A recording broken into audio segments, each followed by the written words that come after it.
something that you have an aptitude for. Really do. I mean, at least you are permeable. I think Ivan is too. I wish I had the access, permeable to the unconscious that you guys do. Gary does too, quietly. He has some very good dreams, and very quality. I mean, that the two dreams that you had about that had the series. I can't remember what was the last one we just had about the woman. Oh yeah, the going in the house with the big bath on top. Oh yes. Yeah. Oh, it was so beautiful. And that was following the one about the anima, making an exclusive club which you weren't included in. Yeah, right. Not the sort of dream you want. Yeah, well, I'm not saying that. I think that is the dream you want. I do like those kind of dreams. Really? Well, yes. I mean, it tells me something, and actually, it's a challenge. And I mean, every dream is a good dream. I mean, that was I don't know if you heard what read what Marie-Louise von Franz said about nightmares. It's pretty interesting. No. Yeah, well, where it's just something to shake you up because you need shaking up.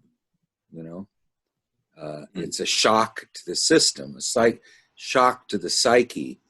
And she says they usually always end up with you waking up like this to try, because the ego gets so upset that it goes into survival mode. And what it does is it just throws you away. But she has we'll have to read that next time. Oh yeah. Yeah, if I can find it. I've been reading, what's it called? The Way of the Symbol or whatever? The Way of the Living Symbol and the Way of the Dream. Oh my gosh. Yeah, that's just an incredible book. Well, yeah, wait till you get into a lot of aha experiences.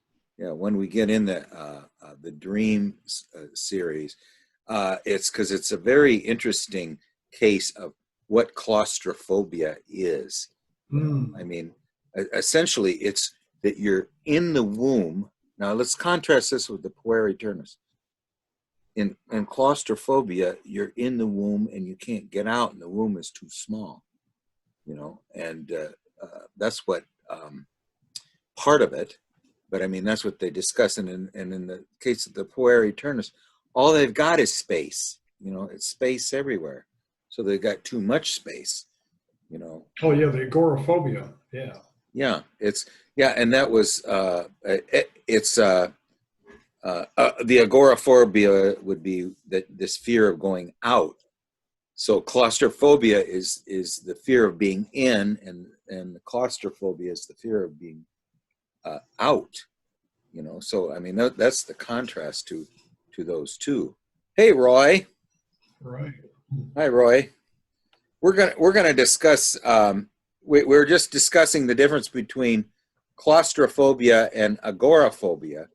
Where claustrophobia is you afraid of being enclosed in a space, and agoraphobia is you're afraid of being out in a space.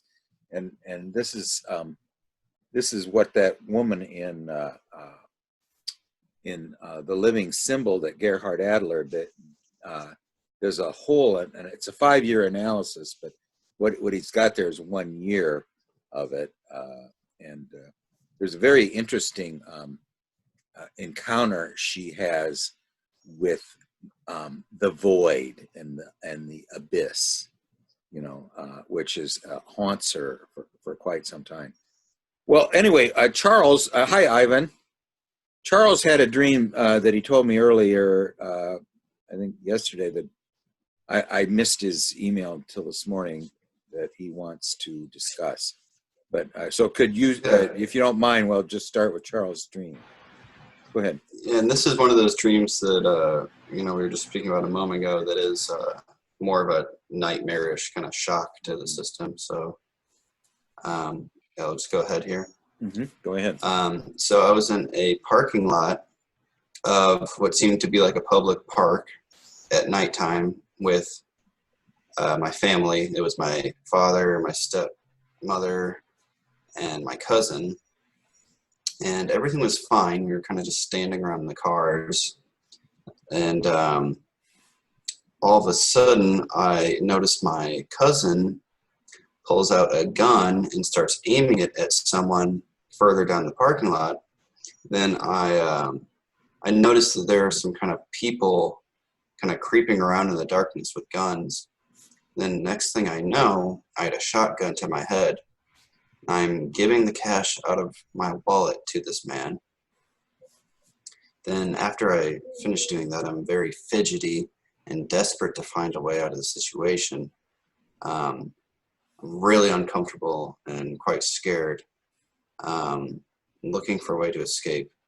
Next thing I know, there's an armored personnel carrier, so like a tank, that arrives, and everyone must get into it, including me. And it's kind of seems like the people that were creeping around in the darkness are a group of men that are taking everyone hostage. I'm instructed to get in, but I try to sit on the back of it and just on the outside of it, and they tell me that I can't do that. I have to go inside and sit in the middle of it. And the seats are very odd. They are a row of seating that run down right through the middle of the tank and kind of look like roller coasters seats. They're a little bit abnormal. But it starts moving, and I'm very hesitant to get in. And we kind of proceed forward, and we're in this little room that seems like kind of where we're going to depart from. And very hesitant to get in, and out of anger, one of the men shoots me in my left hand. And so I hop in, we take off, and right away, we take a sharp right-hand turn, and I bail out of the vehicle to my left. And I bail out and roll through some bushes, and I'm standing in a clearing that's kind of behind the bushes. It's kind of illuminated by a street lamp. It's still like very dark. And so a man comes through the bushes, and I grab his pistol from him and shoot him in the head. Another man comes through the bushes. I grab his rifle from him and shoot him several times. They don't die. They just stand there kind of incapacitated. So taking the man's rifle, I run, I make a break for it. And there's a building just a little bit in the distance that is kind of like a brick building that looks like it could be some stores or an apartment complex. And when I get up to it, there's a little kind of like opening where there's several ways I could go to. And I take the stairs going down. And I descend down into the building while I hear a group of men say, "He's headed to the bank." I descend these stairs and find what must be the bank that they're talking about. And I can see military personnel through the window of the door. I drop my rifle and run to them with my hands up, hoping that they're going to protect me. They all have like clear rain suits on, like big like ponchos kind of covering their whole body. And after the dream, I started to call them the raincoat militia or raincoat soldiers. They take me in, and there's this voice of men that seems kind of just omnipresent, and they already know where we are. And then up above us, there was like a constant banging noise, like a battering ram, just knocking over and over again.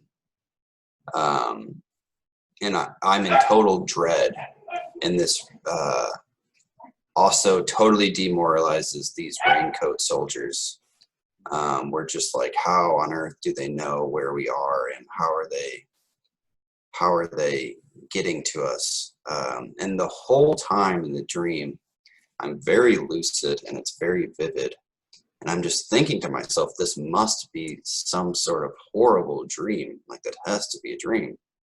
And the very last image I have is I'm just sitting there listening to them like bang away on the door or something, and I'm looking at my hands, and it looks like they're covered in like a loose plastic.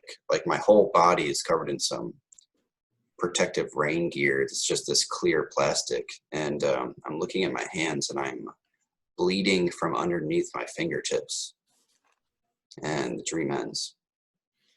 Okay, well now, if you want drama, we got drama here. Okay. Yeah, this is a very interesting dream. I really think we're going to have some. Let's try it. Let's just start. Okay, so to begin with, the setting. Okay, the setting is it begins somewhat safe, not chaotic. You're with your family at night and with your cousin. So you're with the father and the mother, and is it the cousin? It'd be your father's nephew then, or your mother's nephew? It's actually my mother's sister's son. Okay, so it's a nephew of the mother. So you're standing around here, and so that starts out fairly good, except for the fact that it's at night. It's in a public place, and you're in the so the family is gathered in a place of the collective. You know, there's two somewhat ominous things. One is you're gathered at night, and secondly, you're in a place of collective. Now, I'm not saying that's ominous. It starts out safe enough, okay? But it is the fact that it's at night, it's related to the unconscious. This whole thing is related to the unconscious. And rather than focus on the more mortal issues, I mean, the fact that there's, a lot of gunplay involved, let's just focus on what would be a euphemism for guns. It would be some threat. There is a threat of from different directions, a lot of different directions. Okay. So anyway, you start out with that, and then suddenly the nephew of the mother notices people that are threatening. He tries to preemptively defend against those people, and and then this. So he's aiming a gun, and then now one of these people comes up, and now this is dramatic, but let's just call it a threat that a gun is put to your head to give up all of your possessions.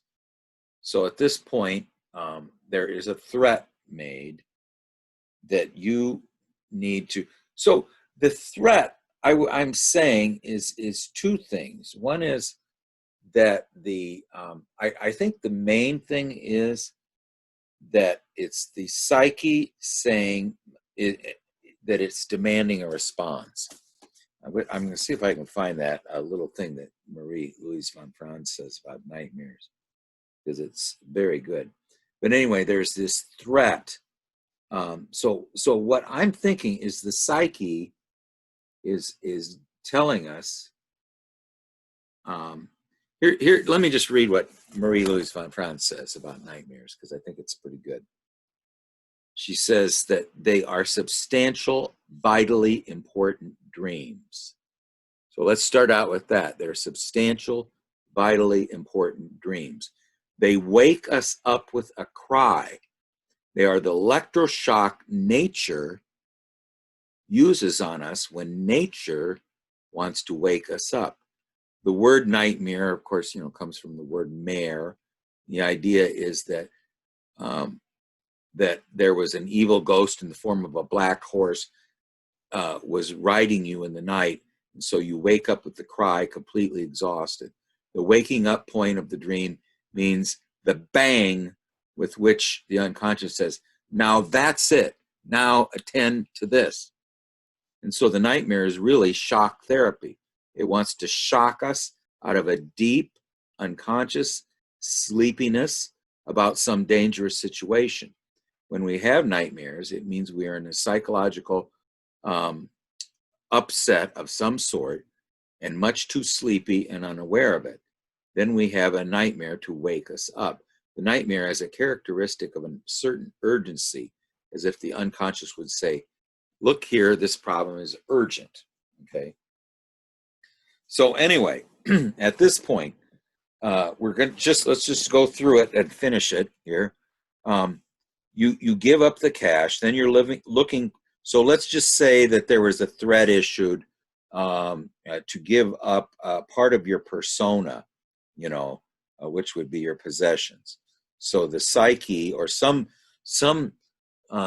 daemon in the psyche or some energy in the psyche is saying that you need to give up everything you have, and it's demanding it with a some kind of threat that can't be resisted. Okay, then you're looking for a way to escape. An APC or armored personnel carrier comes up. Everyone gets in it. It's a very strange one. You want to ride on the outside, but no, you must be contained within it, in this defense against the psyche. Okay, and then you sit in the middle. So there's some idea of in this defense against the psyche, you don't sit to the left or the right, you sit in the middle. But then it takes a very sharp right turn, takes a very sharp turn towards consciousness, and then you bail back out into the unconscious on the left hand side, and you roll in some grass where there is a light, and then someone to get you into the armored personnel carrier. Was this before you bailed out, correct or not? I'm sorry, you broke up a little bit. Okay. Saying when I got shot in the hand? Yeah, that was before you bailed out or after? Yes, yeah, that's how they kind of got me to get into it. So now they shoot you, or they make a threat to your left hand. So they're making a threat to how you connect or how you are active in the unconscious. The hand is pretty much all we have to act with, and so the left hand is damaged or is threatened, or with a somewhat superficial wound, apparently, to get into this this protection against the psyche. We're not sure what it is really, but you have to sit in the middle. Okay, then it makes a sharp turn to the right. You bail out to the left. So that it made a sharp turn towards the conscious attitude. You're not going to go that way. You're going to go to the left, which is really the direction of night and the direction of dream and the direction of unconscious. It's not the direction of the ego consciousness. Okay, then you then have again, these are not, you're shooting people. You happen to shoot them, but they don't get hurt. So this is typical of dreams. You often are fall very far, but when you land on the ground, you're not hurt. So there's an aspect here of that there is really existential threats, but nothing occurs. Okay. Now, then you come to a group of buildings. So we went through the beginning of the setting. Then there is this this vague crisis that we don't really know much about, of of just chaotic threats. Okay, and then there is a vague defense too to get into this APC thing. But since it's making this sharp turn towards consciousness, you bail out to the left. Okay, then after that, there's this incident in the grass after you've bailed out of separating yourself from these individuals, the representatives of the first half of the dream. Okay, and you do separate yourself from them through through very active defense. You know, you actually make a attempt to escape these, and it's a successful attempt. Okay, at least in this this aspect. But then you come to a building or an apartment. There's several ways to get in, but you take the stairs going down. So again, you bailed out to the left, and then of all your options to get into the building, you take a descent. Okay, then you then surrender or drop your rifle to the raincoat people. Okay, well, the raincoat people, you know, are people who are wearing garments to keep the unconscious, the water of the depths from flooding them. You know, they have a defense against the unconscious. So, you know, there's been two defenses against the unconscious. One is the armored personnel carrier. Now it's the raincoat people, okay, are defending themselves against total immersion in the unconscious. So there's been two moves. The armored personnel carrier, which protects you from the psychic threats. The fact that now it's this protection against psychic threats turns sharply towards consciousness, but you bail out. Okay, then you somehow escape the people. You escape the people that are trying to put you. I mean, the only thing I can say is there are people. There is a forces in the psyches that are trying to force you towards consciousness, towards a higher, a stronger ego, and you're resisting it by with somewhat some tenacity. Okay, and then and so then you're shot in the left hand. Well, see, these are the people who are trying to force you into consciousness, and they the way they're going to say, we will take that left hand and injure it, so you're not going to be able to act in the unconscious anyway, and it's trying to take you towards consciousness. Then you meet up after a successful escape from this first attempt. You then have to surrender to the raincoat people. These are people who are protected against the immersion, protected against against the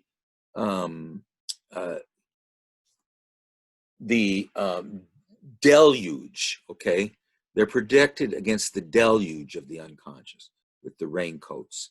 Okay, all right. Now, then you're not. Then at this point, they take you in, but you're very. It seems very. You don't know where they are. You don't think they know where they are. Is that correct? Is that what you said? You don't know. I'm sorry, what was that? You don't know where they are. You don't think they know where they're going or where they are. These raincoat people. Or what did you say?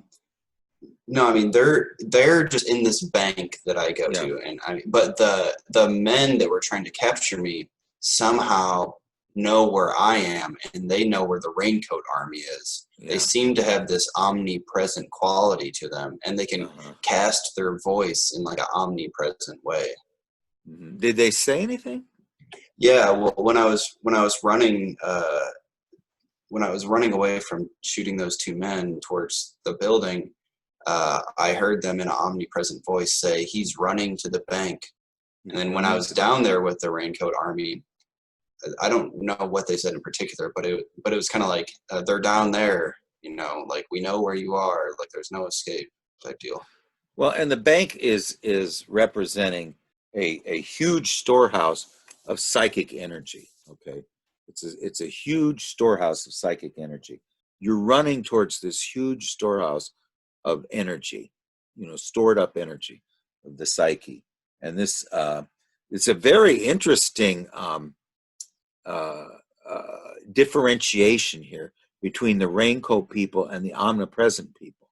Okay, who seem to be malevolent, and yet what they are trying to do apparently is to protect you from what they think is a threat from the psyche and take you to the right, and then if you don't do it, they injure your left or your unconscious side.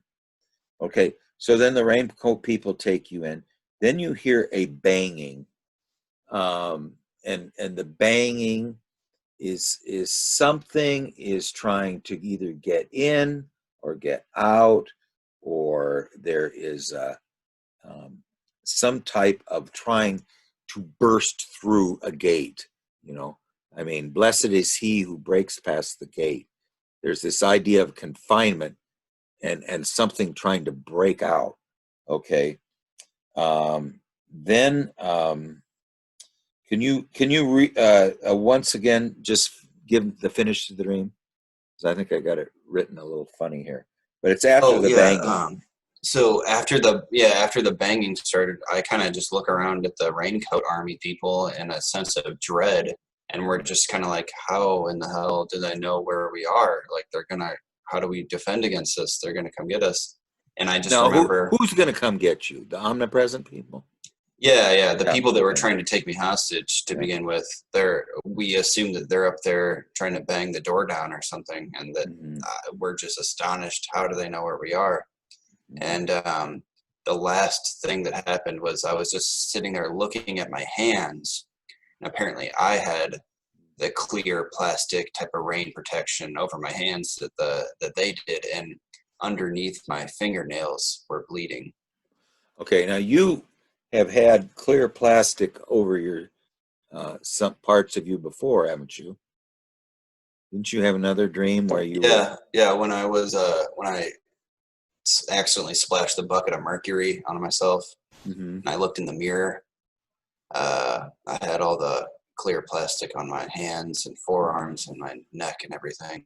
Hmm. And this means, to me, there's an aspect of a separation from the body that you're seeing it through some kind of almost like, um, I had a dream like this one time about my mother. That there was a glass wall that came up between us, so you can see the other person, but there's no human connection. There's no warmth. It's just two-dimensional. So the sense of reality is there's a separation from it. So that is an aspect here, and then you at that point it's a very lucid dream, and you're saying it must be a dream, and then what happens? You wake up, or what? What's Yeah, the last scene? after I'm sitting there looking at my hands and my fingertips bleeding, I wake up after that. Okay, all right, now I'm going to quick summarize this and then everybody talks about it. I mean, I'm just trying to organize it a little bit. Okay. All right, so we're starting off with we're in with the with sort of the family unit. I mean, there's the mother and the father and a cousin. Then suddenly it's the battle against the omnipresent people, and the omnipresent people, as far as I can tell, are malevolently and without very much compassion trying to take you to the right, take you away from the and the purpose of it is very unclear. There does not seem to be a purpose to it, but they are trying to go to the right, to the so they're going in the direction of either the collective or the ego or consciousness. Okay. And there are all these threats coming both ways, but I mean, you don't have to focus so much on what the tool of threat is. There is just something that is forcing someone to do something that they don't want to do. I think if you bring the guns and things and start making them too literal, that is, to me, it was scary when you mentioned it, but I'm not going to go there. I'm not going to take it literally. I'm taking it more as it is this element of compulsion that is going to take someone who's inert and force them this way or that way, or especially maybe it isn't that they're inert, but they want to go this way, and no, we're going to force them that way, So there's this pull and tug, of and the pull and tug seems to be that you are in a kind of a sleepy state of night. They want to take you out of the sleepy state of night to the right, in the middle of some vehicle that seems like it's a protection against the unconscious, almost, it seems like. And yet you have a strong pull towards the left. You bail out to the left. They know that they can injure you on the left, and you go into these bushes. You escape through bailing out to the left, and you bailed out to the left when they want to. There's some very malevolent, or at least violent, or some kind of it's malevolent to the current awareness. Something that is opposed to the current awareness wants to force us to a more conscious and aware state. Yet we're wanting to remain where we are. Okay. And so and they are very insistent about it. Okay. I mean, to the point of violence. Okay. And but you do escape them. Now you come to almost a middle type. They don't seem that like they want to force you to do anything, and yet they are in this realm. They're not going to leave this realm, yet they wear protective clothing against the deluge, which you don't have. So they can remain here with because they are protected from the deluge. Okay, you are not. But yet this force that wants you to go to the right knows that you're going into the bank or to the place where all psychic energy is stored. So, this is pretty much, the unconscious, that's where all psychic energy is stored. He's going to the bank. He's going to the depths. He's going to hide there. He's going to really hide in a sort of a almost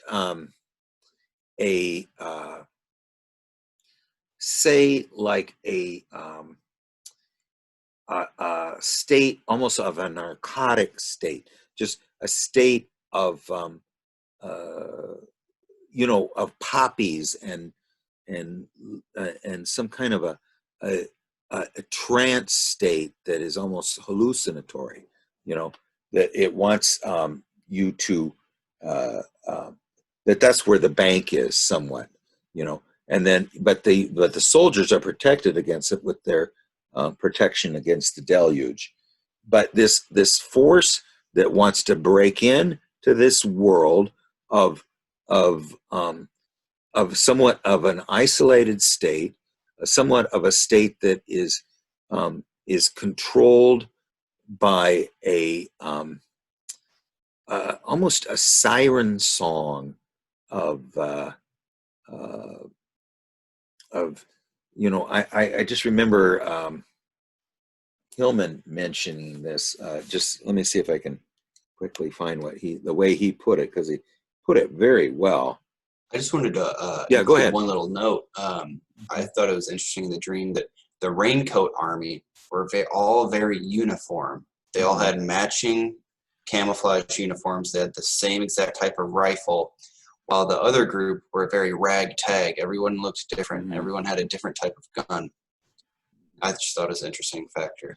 Yeah, I mean, they're more of a, I'm not sure what that means, but you could just say they're more differentiated, where the raincoat people are less differentiated, more more of a mass, where the other side has become more differentiated.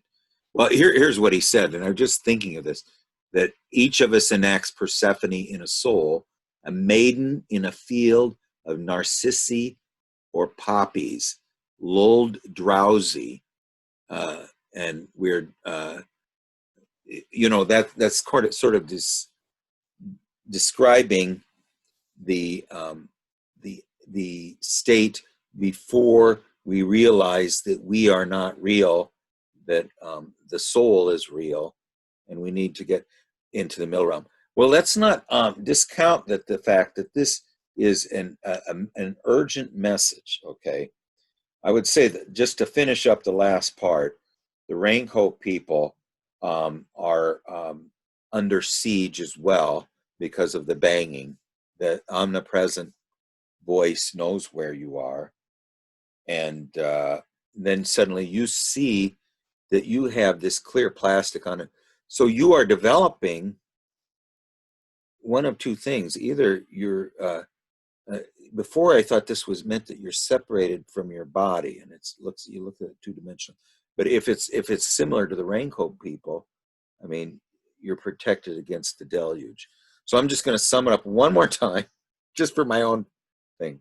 Okay, we start out in sort of just this limbo state at night. We are then under a threat from these omnipresent people who who want to take us to the right, and if we don't, they shoot us in the left hand. We bail out to the left. We somehow escape them. We're now with a more neutral force, which is protected against the deluge of the unconscious, but is very undifferentiated. And yet the threat remains that something wants to take us to the right. Okay. All right. How about you? Why don't Roy or anybody? Just what do you think? You start off. Yeah, it's a little I'm scary, talking, but Natalie. go ahead. Okay, I got a few questions, but anybody want to take it? I'll take it. Yeah. Well, why don't you just start asking, Roy? Just anywhere. Okay. We're just amplifying this with attention. Yeah. Okay. A question I have is, I think Charles said he was 30 years old, and does he know about the Saturn return? Do I know about the what now? Saturn return. No.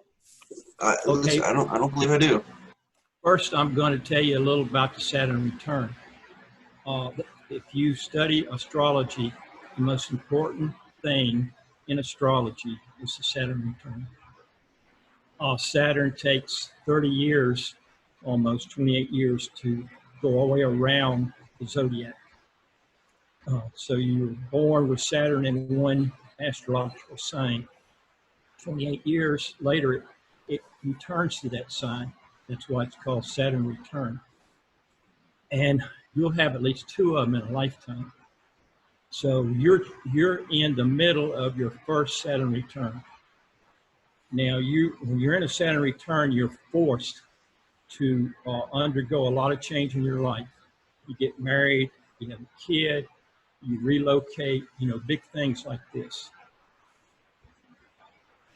Now I'll go into the dream a little bit. To me, it's like a lot of shadow material in there.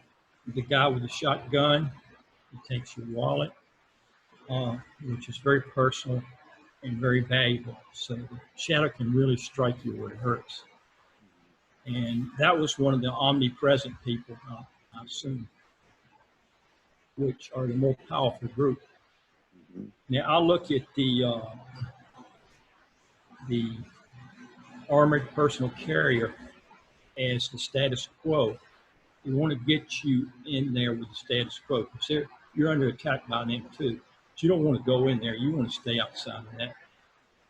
You escape from that, and eventually you wind up in a bank. And to me, the bank is security. You're looking for security because you're scared of everybody. You know, status quo and the shadow and everybody. The raincoat people, to me, are more like the status quo people too. You try to hide with them when the shadow's after you, and you're looking for safety. I mean, that's your main concern. Now, an interesting thing in the last part of the dream is your hand, and you're shot in the hand, and then at the end of the dream, your hand, your fingers are bleeding, and you cover them with some plastic. And to me, blood is life. You're afraid of life, and you got good reason to be afraid of life because it's after you. But the unconscious ain't going to let you get away. The whole thing, and you talks about it, is about getting back into life. That's a few things I have to say about the dream. And those are all wonderful points. The wallet is personal, very valuable. The omnipresent people are the more valuable. There seems to be a sense of status quo. The status quo does not seem to you to be security. You're looking for security, you're looking for safety, but you don't seem to want it in the status quo. Or isn't that what you were saying, Roy, that the status quo things which he's resisting don't appear to be safe? He's resisting status quo, yes. Yes. And then you shot in the left hand. Blood, of course, represents, it's the essence of life. Now, I think one thing we need to focus on here is that this is nature speaking to us. It has a positive message, and it is trying to save us, by electric shock. So we just got to keep that in mind too here. That this is that to me there is an undercurrent of nature trying to help us here, but it's done in this very dramatic fashion. How about you, Kevin? What do you think? Yes, Charles. I really feel I can empathize with you on this one. Because I have a lot of persecutory dream, which is essentially, the struggle with one's shadow. And this was already given to you in one of your dream, in which, a voice said to you, you have to, you're gonna wrestle with essentially the archetypal shadow, the shadow of the self. You are meditating and there's this voice coming.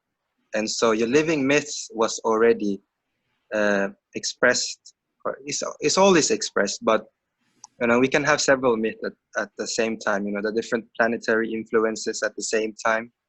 But your myth today, like at least from your dream, was about dealing with this archetypal shadow.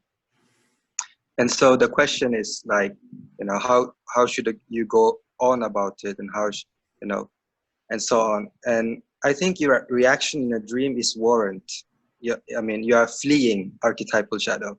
To think that an ego can fight the archetypal shadow of the self would be stupid, to be honest. And I feel like your reaction is warranted. You are fleeing from them.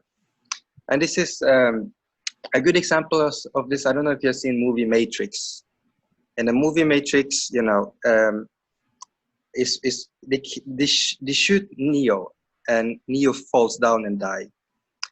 But what happens is something happens. Something very special happens. First, the ego has to die, sort of. But what people don't know, that Neo also already has a connection to the self. The connection to the self already established. So there was a rebirth process going on. And now Neo could go into Smith's body and burst, him from inside. Mhm. And this is what I feel in your situation. You are not there in which you should fight the archetypal shadow directly. What you should do is create a connection towards the self. And because when you can do that, your consciousness also automatically increases, because you felt somewhat also in your dream, your ego was somewhat, and so if you're having that right now, this day, then going against them directly would not be advisable. Another thing, I think also the raincoat people could be superior function. And I want to ask you, what is your psychological type? Is it INFJ or? I think it's, I mean, I've never taken the test, but it's probably like introverted intuitive or introverted thinking. Yeah. I'd say it's INTJ. Yeah, I'm so you just have guessing. introverted intuition dominant, yeah. Anyway, so what happens is that I think the raincoat people are actually your superior function. Your superior function is trying to make you more conscious, with persecutory complex. And I'm still dealing with them, actually. I haven't left them. I'm still dealing with them. It's a basic fear for life. And it's probably a warrant fear, it's not something irrational, there is a reason for it. And so your sixth function is like, I don't know if you've seen a movie by Bruce Willis. I think it's called The Sixth Sense. He has almost like an introverted intuition superpower in that, he could find where there was thing happening in the environment. He could feel like, oh, this is something happening in this building, and something wrong is going on there. And he goes in and he saves people, but everyone wants to kill him. But what people don't know, that what he's trying to do is actually save people from bad people. And I feel like this figure of yours is your introverted intuition taking you towards consciousness, even though they are wearing uniform color. But I think it has to do with the opposition you're dealing with. You are dealing with two extremes right now, two extremes opposition in your psyche. Didn't you feel, Charles, like in the couple days before, you were having some kind of a tense feeling of pressure or something, that there was a pressure that was, I would think needed a release of some type. There was a pressure buildup. Did you mention something like that? Yeah. Yeah. I've felt like that recently. I mean, just to put some kind of outer context into things, I actually just moved into my very first apartment a few days ago, and I'd been under the care of family for a very long time. And so kind of like just now getting out on my own and just now having to face the world like as an actual responsible adult. And this Now, that's a dream very kind of coincided pivotal. with things. Yes, I think that's very helpful information, because it's a threshold crossing. Okay, there's an aspect here of a threshold crossing, and it's like in all, Jung used to say, for some reason he always was focusing on fords in a river are always the most dangerous place. He mentioned there were some people that were following this king of Belgium or something, and they wanted to assassinate him, but they didn't have enough. They just couldn't do it until they got near the river, where there was this place of a passage, and then suddenly, at that point, they could go through with it. So I think that there is a sense of danger right now. This sense of danger, if it's related to the fact that you've moved into a new apartment, will subside soon. But I think that the helpful information to me about that is that I now am not so, this does not, it changes the sense of urgency a little bit here, where the urgency was very vague before, and the fact that it was vague concerned me. But I think that the fact that there is some type of a threshold crossing means that there is, it's a different, what do you think, Ivan, and then Gary? So I noticed there's kind of some different groups here, right? So you're starting with family. Now, I didn't quite catch what happened to the family after the criminals put the guns to your head. But you start with the family, and then suddenly you're overtaken by criminals. And then authority arrives and seems to be a savior, but they won't allow you to hang out on just the back of the truck. You have to be inside of or not the truck, sorry, the armored vehicle. But you need to go inside the armored vehicle, which to me was some form of a symbol of you couldn't be just a passenger for the ride. You had to, in order to be accepted by them, you had to be integrated with them. And so there was this, Craig, you brought up this idea of that going to the right. And you resist that, and you join this group that to me sounded kind of like the resistance to the authority. Yes. And so you have Very good. anarchy with these criminals in some sense, right? These shadowy figures that are just there to take from you. You have this kind of authoritative group, but they turn out not to be a savior. And then you have this resistance group that's all kind of conformist and the same.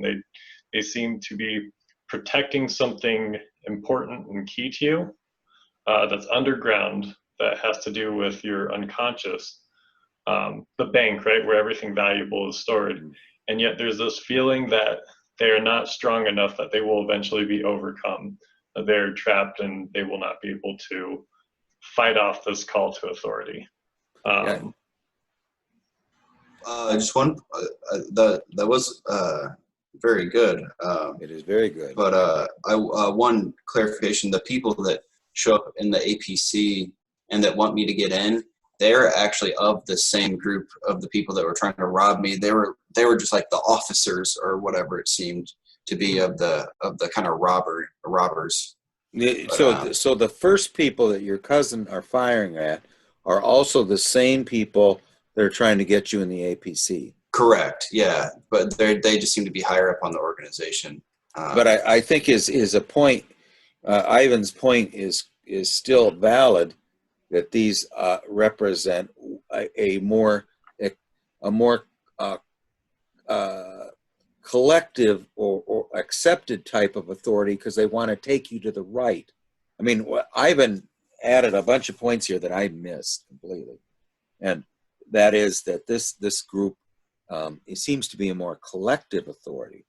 Okay, and then the raincoat people are protecting you in the underground, and since they are these people who are of the underground, they have to wear protective gear to protect them against the deluge of the unconscious. That I missed both of those points. I did miss the point too, that they were the original people that your cousin were firing at and the APC people are the same people. But I think, Ivan, you've added a great big help here, is that these people, see now do you think that it makes a little more sense now that these people, the first people are an authority, and they're trying to force you to go to the right, and they force you to be contained in the vehicle. You must be contained in their vehicle, and you must sit in the very middle of it, and there's no ifs, ands, or buts about it. You must do this. But then when it makes this very veering turn to the right, you bail out to the left and then go in. And I missed this too, that these raincoat people are people of the underground. They take you to the bank. The vault is, usually something underneath the earth, and it's full of psychic energy. Okay, Gary, now you've waited very patiently. Let's hear it.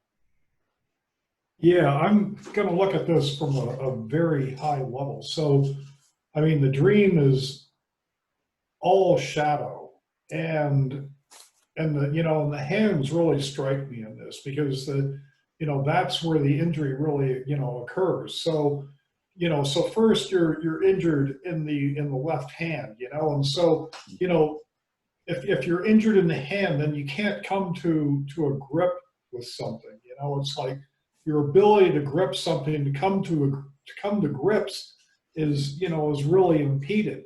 And then when you end up down in the basement with the poncho people, the raincoat people, um, your fingertips are bleeding, and that's kind of, it's got that analogy of like just hanging on by your fingertips.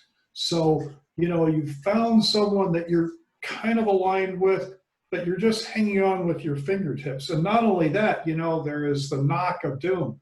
But the knock of doom, that could be more like, come to consciousness, awake, it's not necessarily a threat. And I guess the thing that really hits me in this dream is that there's such a strong shadow aspect, but the real positions of these, none of the real positions of these are really understood. So it's like, if like these shadows would align with like, more clearly with like some archetypes, then you might see, more of a true split. So if these things could come more to consciousness, then instead of each of them trying to destroy the other, then you could do the Jungian thing where they dialogue, and you could use like some sort of, transcendent function to try to figure out the, the actual symbol, the actual way out of it. So it seems like the real issue right now is that it's like strong emotions that haven't been reflected on to arrive at feelings where the feelings can reflect with each other as they're like archetypal positions to come to a resolution. And so instead you have, like just this incredible passionate stand where it's all just very primal. So that's kind of what I get out of it. What I just thought was interesting here is, I mean, it was what's somewhat crystallizing in my own thinking is that this battle is for awareness. What direction is our central awareness going to go now? There's one aspect of the psyche that is trying to contain it in a collective vehicle and take it to the right.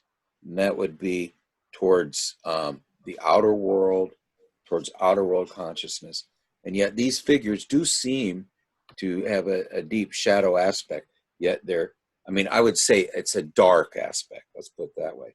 Certainly not a light aspect, yet they're trying to turn awareness in the collective direction of the right.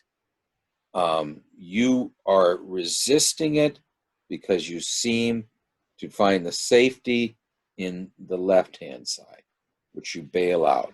They realize that is your way of fleeing. They try to injure the tool of operating in the left-hand side, which is the left hand. Then, so that's the one aspect, is this aspect that wants in collective vehicle to take us to the right. The other aspect is the more neutral aspect, which is doesn't seem to be going anywhere, but it's just in it's underneath it's after a descent. It's in the bank of the collective energy, the psychic energy, and now this bank, or this is not the bank, the forces, the omnipresent people omnipresent too usually means all knowing. You know, and also there's an omniscience aspect too, because they seem to know where everybody is and where everybody's going. So they're not only omnipresent, but they're omniscient. So, you know, that is sort of the hound of heaven, you know. I mean, this is that hound that keeps following us and pursuing us, you know, to come somewhere. So the pursuing aspect is uh, the first people is very reminiscent of the hounds of heaven, you know, and because they're omniscient and they're omnipresent, so they have a divine quality. Okay, so it's not really too shadow. There's an aspect of it that has a divine quality, the omniscience and so then the raincoat people will protect you in the unconscious, but the hounds of heaven don't seem to think that's the place to be, you know. Um, I'm going to look up the hounds of heaven, but Roy, why don't you do you have any more comments? They're groups, these different groups. They're groups, and they seem to be vying for his soul. Mm-hmm. Um, Yeah, go ahead, Kevin. yeah, I was thinking like Charles, I think, yeah, like about, you know, why are the same people, the same group of people, first of all, hunting me, and the same group of people also protecting or have somewhat a protective mechanism. And um, I think this is because of the paradox of an archetype.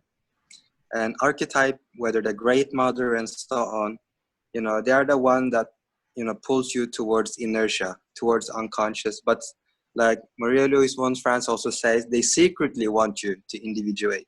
So the very same energy that pulls you has the opposition also to develop you. And that's why the self also at the core is both, you know, God and the devil. The both opposition is essentially one, you know, the contrast happens in ego awareness. And so I said also like, okay, but you have a dream, and so how do you deal with a dream? Like, what can it, you know, what should you do with this information? I feel like this is just my thinking. Like, I think most Jungian people would also think the same way. Is that, you know, is develop a connection with the self, but not essentially just directly towards the self. It's more creating a connection with your anima, because your anima is the doorway to the unconscious. If you can close the door, in a sense, if you have some conscious realization of the anima, of your feminine, and I think it also was seen in your dream, the feminine is essentially, you know, the one that tries, because there is the opening towards the unconscious. If you have a conscious realization of the anima, you can somewhat open and close the door lightly. You know, you will never fully close it, but just enough to say goodbye to them, sort of. So I don't know, like for me, I write to my anima a few times a week. I don't have a dialogue with her, I just write to her. I write love letter to her. And because for me, that's establishing connection with life, you know. All persecutor complex is not only just anything that has to do with life, it also has to do with the anima and the self, because that's the life force. And so establishing connection with the anima will help realize, you know, the potential of the life force already sort of there. Yeah, that is something. I'm relieved that you're moving into a new apartment, because if you weren't moving into an apartment, I'd be a little more lost on this. I just wanted to read you. This is the first part of the Hounds of Heaven, and it's very reminds me of the omnipresent people. You know, I fled him down the nights and down the days. I fled him down the arches of the years. Arches of the years. I fled him down the labyrinthine ways of my own mind, and in the mist of tears, I hid from him and under running laughter. Up visted hopes I sped and shot precipitated, adown titanic glooms of chasm fears, from those strong feet that followed after, but with unhurrying chase and unperturbed pace, deliberate speed, majestic instancy, they beat, and a voice beat, more instant than the feet, and said, all things betray thee who betrayest me. So there, I mean, this is the aspect of, I don't really know what the omnipresent people want to do. I don't like the way they're doing it, but they are omnipresent, they're omniscient, they're the hounds of heaven. And I think that what they're doing is a voice that needs to be spoken with. You know, I mean, where do you want to take me? What do you want me to do? What do I do when I get there? Why are you so insistent I go there? Why are you taking me in the APC? You know, the APC to me is a little bit of a mystery because it's so collective, but it's going to take me in that APC. I have to sit in the middle, you know. Anyway, there is, and then so let's just say the two main forces in there are this force that is the stronger of the two, as Roy said, that wants to take us to the right, and then there is the force that remains and doesn't want to move anywhere. That's in the unconscious, near the bank of psychic energy. And when we go there for security, this comes back here and starts banging on the door. We're here. We know you're there. He went to the bank. We're going to get him. So it's a battle for awareness, for the center of ego awareness, for the center of attention of our life force. I mean, as we're in life, where is our center of attention going to be? And there seems to be two aspects. One is the one that is going to be dynamic and have something happen, and the other one is the one that remains down the stairs. What do you, maybe get, Ivan's going for a break, or Ivan, do you have any closing thoughts on this? Because I'm going to think about this more too, and Charles, and I'm just glad that you're moving, because I would be more concerned if you weren't. Go ahead. Go ahead, Ivan. Oh, sure. So I've noticed you have a lot of symbols that reoccur in your dreams. And I think that one of them that you mentioned is that you have water reoccur in your dreams a lot, which is interesting because these figures are wearing raincoats. I wasn't sure quite what that meant, but I thought it was interesting enough to kind of mention. I had some other symbols in here too. That and the protective clothing, the clear plastic, which we already talked about. Yeah, How about and you know, one thing about the clear plastic thing is, so when I was sitting there at the end of the dream, looking at my hands and realized that, you know, I now had this plastic over my hands, I feel like I associate with the Raincoat Army, and I essentially had become one of them. Because like I said, they were all in a standard uniform that was exactly the same. They held the exact same rifle. I essentially became one of them. And undifferentiated. yeah, You're part of a mass in the underground. So that is that. So you know, I'm thinking as we move away from the literalism in this, there is more of a clear. I think it's getting clearer. What do you think, Gary? You got any closing thoughts on it? And then maybe we can sum Well, up. I agree with you. It's all these things are battling for, attention and awareness. But, I think in truth, though, it's like, each of those things has to be given their voice, so you have to find out what their voice is. I mean, right now it's just, pure passion and emotion. Each of them wants, all of your ego to itself. And that's a terrible choice. You don't want to align with an archetype, so you have to figure out what it is that they want to say without them killing each other. Yeah. Well, and just hear what Marie-Louise von Fransken is about nightmares. They're substantial, vitally important dreams. They wake us up with the cry. They're electric shock nature uses on us when nature wants to wake us up. The waking up point of the dreams means the bang with which the unconscious says, now this is it, attend to this. So the nightmare is really a shock therapy. It wants to shock us out of a deep unconscious sleepiness about some situation.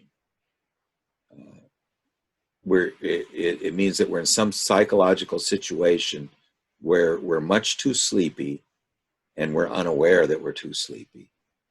So we have to have this nightmare to wake us up. The nightmare has a characteristic of a sense of certain urgency, as if the unconscious would say, look here, this problem is urgent. Okay. Now, if I just want to mention, and I want to, maybe everybody could say what they would do if they had this dream. If I had this dream, I mean, I would really be, I would feel real woke up, I'll tell you. I'd feel very woken up. And I would think my only way of integrating this dream, and I think one thing we did here, and I think that I would do this in any dream, is we took out a lot of the literal aspects of it and made them more metaphorical. And I think that always is a way of returning it to nature, because the literalisms are not the healing balm of nature. So they need to be turned towards metaphor, and so we kind of did that, but if I was to have this dream, I would really be woken up, and I tell you, I would just feel very alert. I would feel very alert. I wouldn't know why, but I think this discussion helped a little bit. But what I would definitely need to do would be several drawings. Drawings are active imaginations. You don't need to do meditation. You can just draw it, but use lots of colors, and then you put it away. Now, it's a personal myth, but there is a distance from it. See, when we're contained in this thing, then we didn't do the personification that James Hillman talks about. That if you can give us a name to this dream, in fact, you should really title it. What's the name of this dream? You think of a name of the dream. If you were going to if this was a fairy tale, what would the title be? It would be, the battle of something. The battle between. I don't know. The battle between above and below. That would be one. Do you think that's appropriate? What about you, Roy? Do you have a title? I don't know. Pardon me. Yeah, go ahead, Charles. Oh, I was just gonna say Charles and the Raincoat Army versus Yes. the APC Renegades or something. I don't know. Yeah, that's a good way to put it. It'd be the Raincoat Army versus the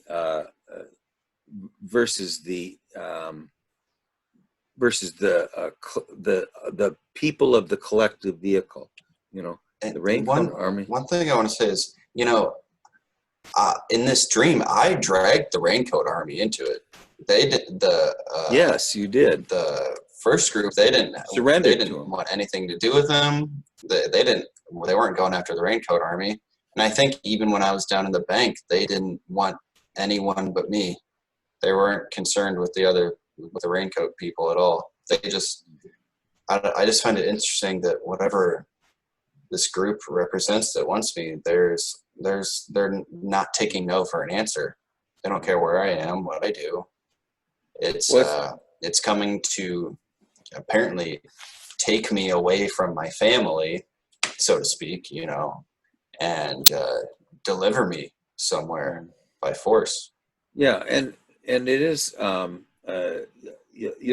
it might be to a rebirth or to something that is, at least it's some kind of a transformation. Something needs to transform. What would you title it, Roy? I mean, how would you establish distance from this dream? Not to do away with it, but to say that this is part of my myth. I need to integrate it. What is its message? Well, if it was my dream, I think about the time I was 30. And these groups are vying for your sovereignty, your autonomy. And when you're young like that, you don't really have sovereignty or autonomy. You're just a product of a lot of stuff and you don't really know who you are. And I wouldn't let these groups knock me off track. I would put a lot of time in reflecting on who I really am, what I want, what is my gift, and how can I expand my gift and contain it in my sovereignty. It's very important at that age. The image of sovereignty is very important. And I like the fact that don't let them off your path. You need to have sovereignty. So in other words, the one way of controlling this is that you don't let yourself be pulled by these autonomous forces in either direction. You need to establish this fact, at least, especially when you're 30. I am the king, I make the decisions. I am the one that's going to decide whether I go left or right, and I'm not going to let these unconscious forces pull me into the unknown either direction. So that sense of sovereignty is very important, especially like you said at the beginning, Roy, that when you're in the 30s and stuff, you're not sure where you are yet. It's sort of still developing, and the only way you're going to get there is to be knocked off your track, that you maintain your own ego sovereignty at this point. Is that what you were saying? I like that a lot. What do you think, Kevin? And then we'll just hear two more. Yeah, I don't have Important dream. really to say. I just feel like I think If it's your own dream, what would you do? Yeah, if it was your own it was dream. my own dream. Like I would think like this. I would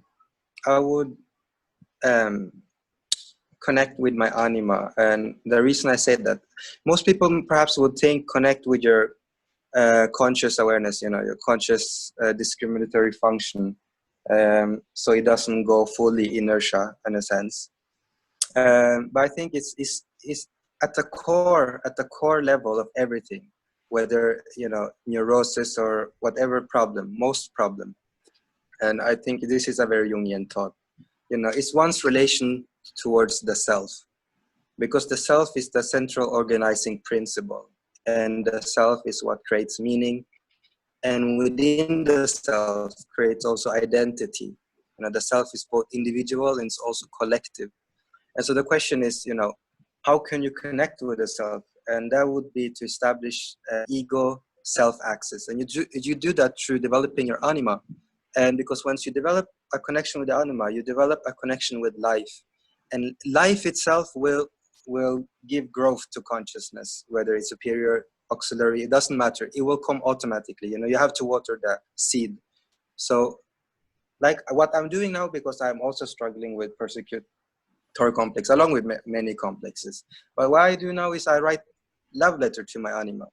And because that helps me to differentiate the archetypal feminine with the feminine in the world, because that's already differentiating reality as such. And so you will have a more natural connection to life. And so, yeah, that's what I would do. I would connect myself to the animal. Yeah.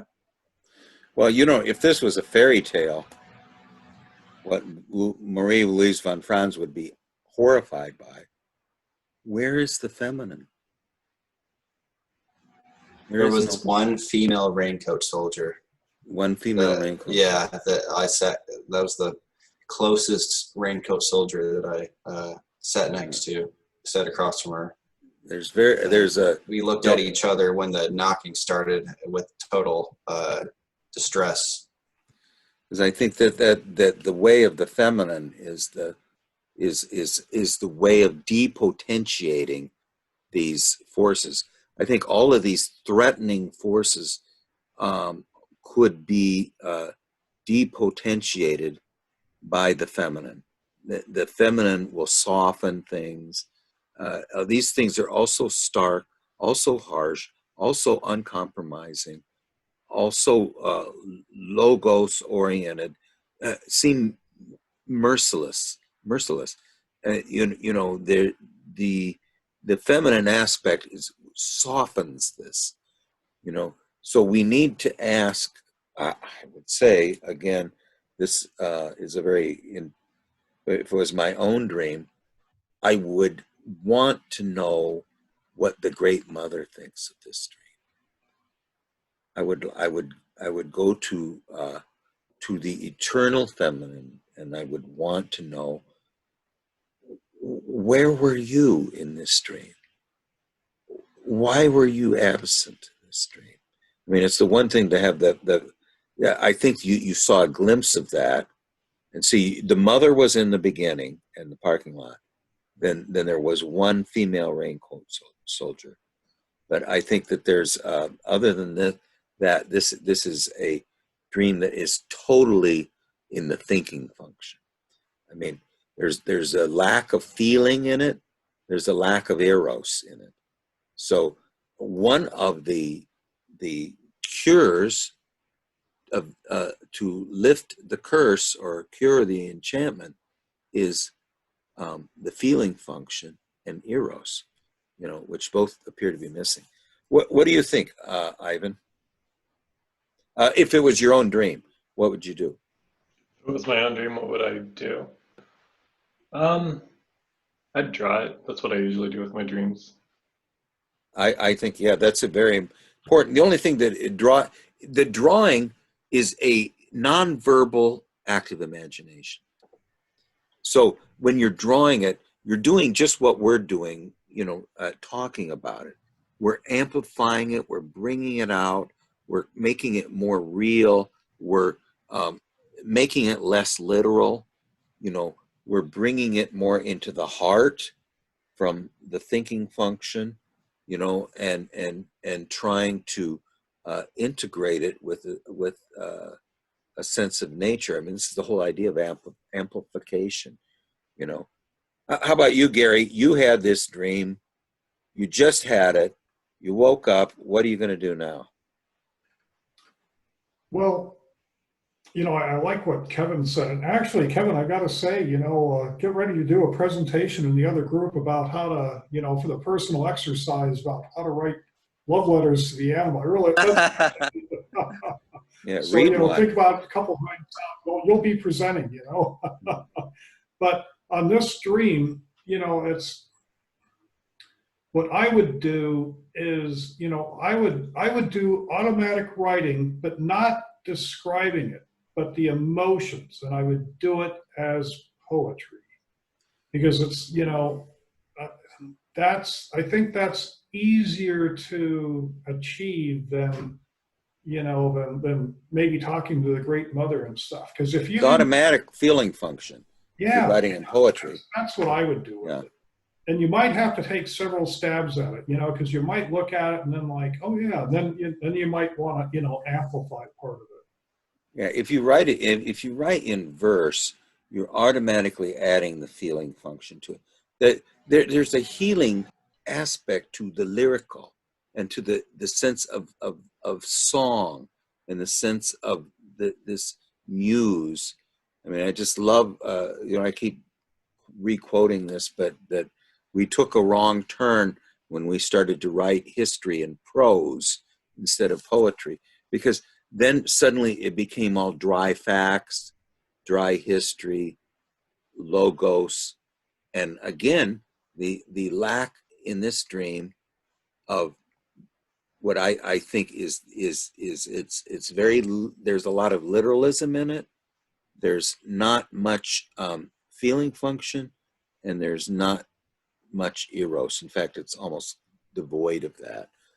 You know, Yeah, you know, it didn't have any like it, a lot of my dreams have, well, I mean, a lot of people's dreams, some type of strange abstract imagery yes, to very it. abstract. And everything was really quite ordinary in this, in a way. At least the imagery.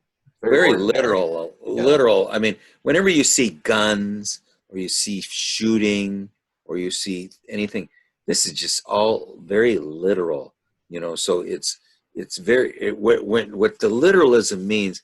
It's far from eros. It's far from the heart. It's far from this blurring distinctions of the lunar mind. You know, it's all involved in black and white and, you know, logos oriented things. So that is an aspect I like, very much like that, Gary, that if you would write something. Now, what were you suggesting, Gary, that he do? Not write to do what? Write, how did you say that?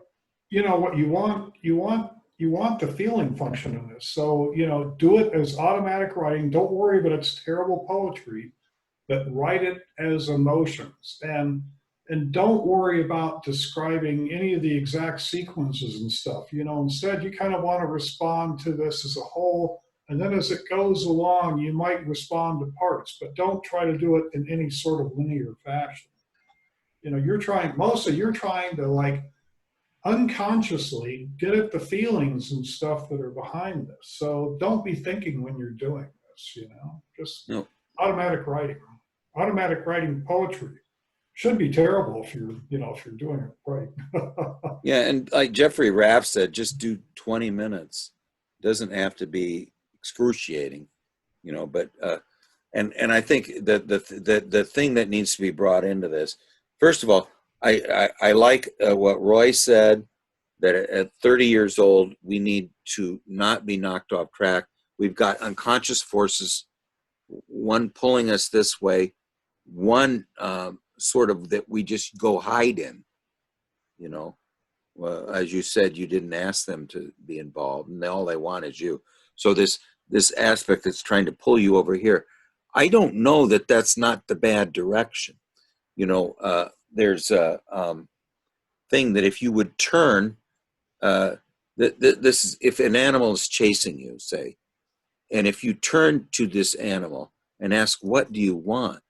You know, hi Tim. If you turn to this animal, Sorry, and I'm ask, so late. oh, that's okay. We were just finishing a wonderful dream. I mean, I don't know if it's wonderful, but it is. It was a nightmare. Now, I think this is one of the first nightmares that we dealt with. But the nightmare was. I don't you think that we made some progress on this, Charles? I mean, I'm Oh, not yeah, saying we solved anything, but I think that we've defanged it a little bit, you know, not just not so much defanged it, but I think what we did is removed some of the stark literal aspects and turned it more into a a counter position in a piece of music, I mean, Yeah. that's We've often made it more story like, more fairy tale like. Definitely have brought the correct light to it. well. There's themes of see, if this was a piece of music, or it was a piece of, I would say if this was a play, that of course it didn't really have an ending. Not a lot of nightmares do, but if it was a play, the unsatisfying aspect of it is that there's no that the heart is missing. It's very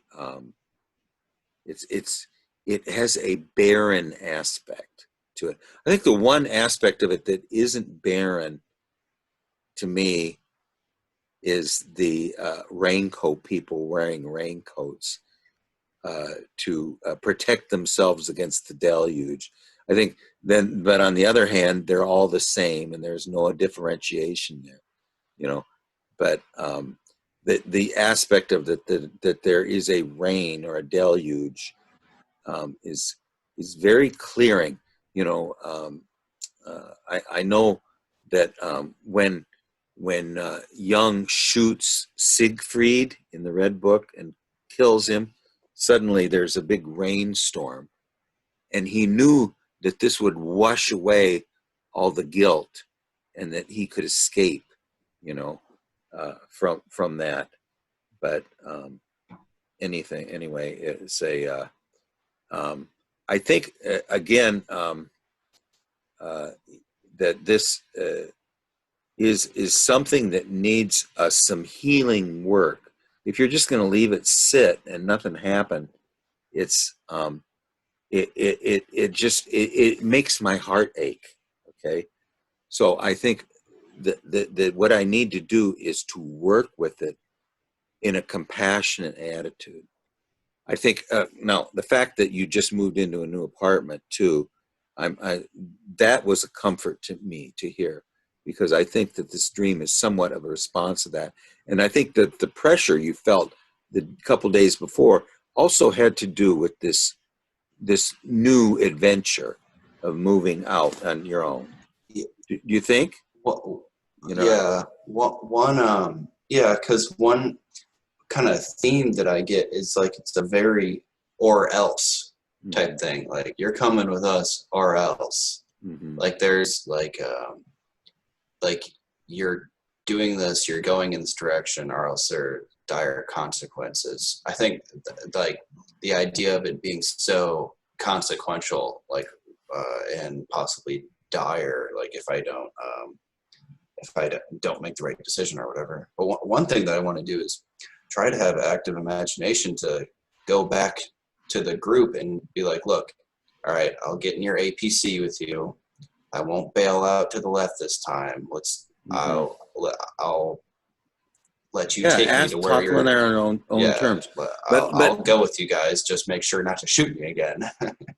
but remember what Roy said, and I think it's very important.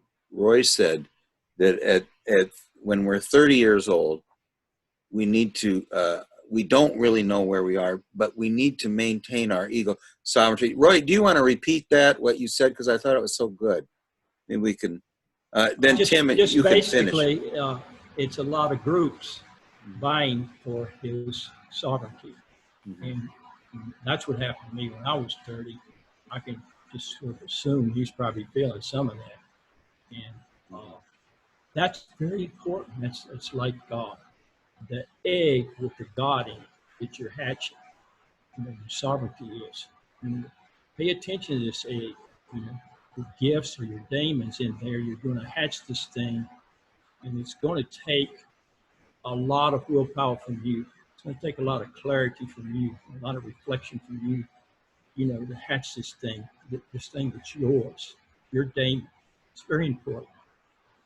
I think you have to be, I think, sort of a courageous general at this stage, don't you think? That that at this point we need a courageous general who's going to lead us somewhere and not let us be dragged off in a direction we don't know.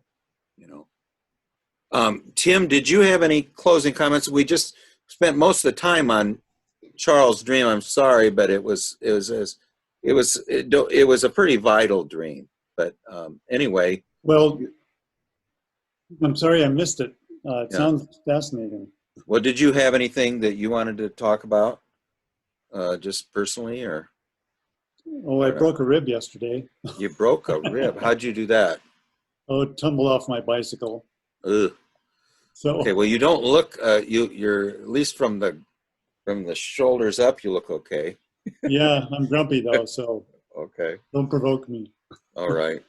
Okay. Well, anyway, next time, I don't know who's up, but we'll do some more. And I hope, Charles,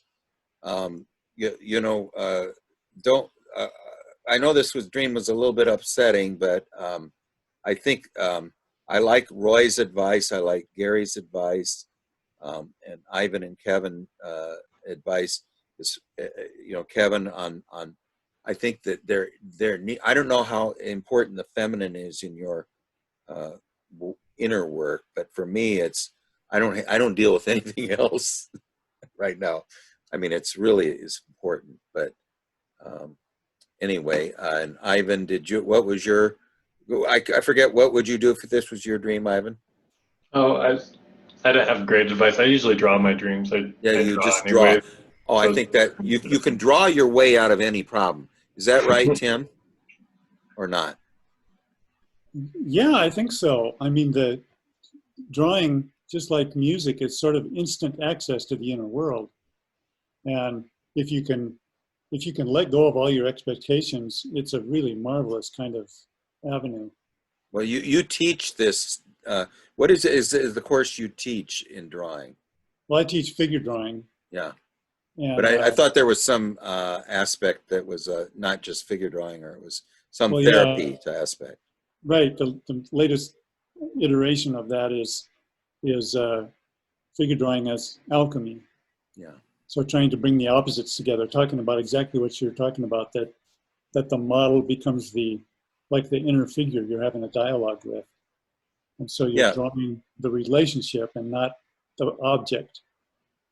Well, the piece of paper is the vessel, that we're lending our attention to with our hands and our colors and our eyes, And yet, what I really like about myself personally, I don't draw anything else but dreams, is that this is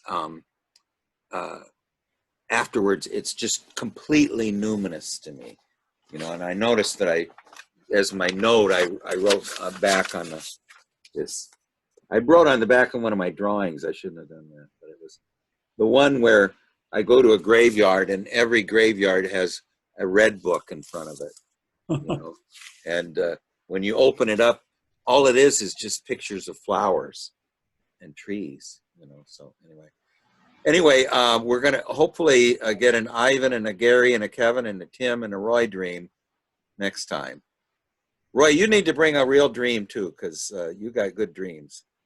We like your wife's dreams, but we need one from you too. And Sure. everybody else, and Kevin, we haven't heard one from you for a while. So you need one from you. Okay, well, anyway, we'll reconvene next Monday. Is that Thank you okay? for your help, everyone, with the dream. Okay, well, thank Appreciate you, it. Tim, or Charles. Okay, well, we'll see you guys all next time. All right, see you, everybody. Bye-bye. Thanks Have for a good coming, night. Tim. Bye-bye.